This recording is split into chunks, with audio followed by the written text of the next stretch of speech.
Inspiration Script. Welcome back to Inspiring Lives, the channel where we share stories of extraordinary people who change the world through courage, kindness, and resilience. Today, we bring you the life of a woman who lived in total darkness and silence, but still became a shining light for millions. This is the incredible story of Helen Keller, the woman who proved that no obstacle is too great when you have hope, courage, and determination. Helen Adams Keller was born on June 27, 1880, in a small town in Alabama, United States. She was a healthy baby, full of life and energy. But when she was just 19 months old, tragedy struck. Helen fell seriously ill with what doctors at the time called brain fever. Today, many believe it was either scarlet fever or meningitis.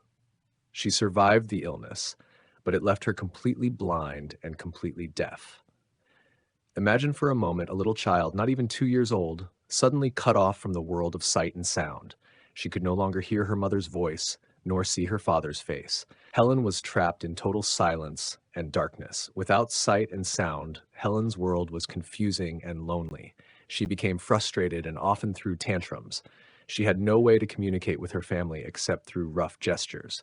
Her parents were heartbroken. They loved her deeply but didn't know how to help. Some relatives even suggested sending her to a mental institution, but her mother refused to give up hope. Her mother remembered reading about a teacher named Dr. Samuel Howe, who had worked with deaf-blind students. Inspired by this, she searched for help. That search would change Helen's life forever.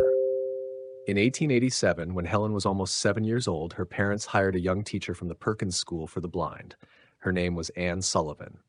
Anne Sullivan, herself partially blind, understood what it meant to struggle. She became not just Helen's teacher, but her lifelong companion and friend. Anne's teaching method was revolutionary. She began spelling words into Helen's hand, one letter at a time, using sign language. For weeks, Helen repeated the gestures but didn't fully understand their meaning. Until one day, everything changed. It was a spring day in 1887. Anne took Helen to the water pump. She pumped cool water over Helen's hand while spelling W-A-T-E-R into her palm. Suddenly, Helen's face lit up. She realized that the signs in her hand stood for the water flowing over her skin. For the first time, she connected words with meaning. That moment opened the door to language. Helen later described it as the most important day of her life. From then on, she was unstoppable. She wanted to know the name of everything around her: the ground, the flowers, her doll, even her own name. The world of communication had opened to her.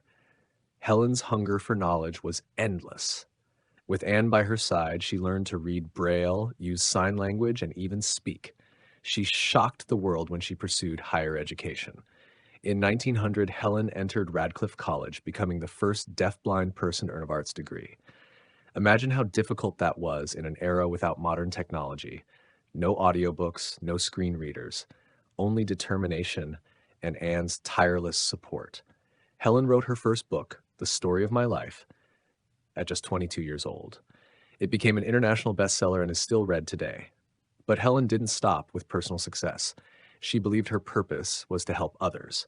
She became a global advocate for the blind, the deaf, and the disabled. She traveled to more than 35 countries, delivering lectures and inspiring millions.